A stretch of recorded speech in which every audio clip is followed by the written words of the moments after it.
Hi, I'm Dr. Stacy Ripke, and for today's 3-Minute Mondays, we are here with Dr. Andrew Spielman to learn all about the college's rare book collection and the impact that learning about history within the profession of dentistry can help us contribute to the future. Come along with us. We are in the rare book library that the College of Dentistry has acquired in 1958. It belonged to a historian by the name of Bernard Weinberger, a former faculty member between 1928 and 1932 who taught history of dentistry and medicine here at the college. His collection was sold to the college, about 930 volumes. It was at the time one of the most remarkable collection of dentally related books, dating back to the oldest, which is a 1546 edition of the first dental book ever published. The question you have to ask, why bother with history? Why bother with rare books?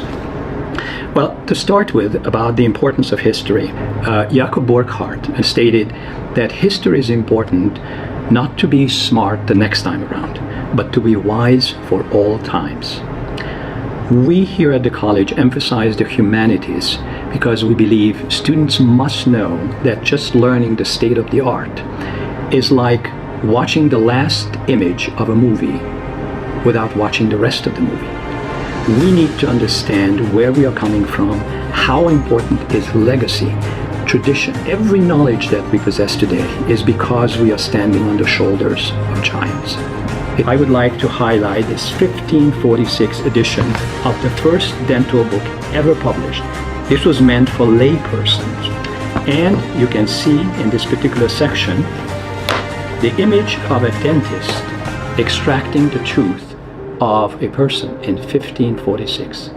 So you're not sending these books out to be restored. You're doing that here at the college. Can you show us how that works? I will completely rebuild the spine. I will reattach the two boards.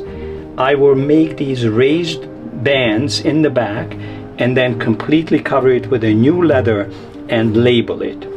I will use this homemade press that was pretty much built from scratch. So the next step is to clean the spine using this particular press. The next step is to use a chemical to remove any leftover glue.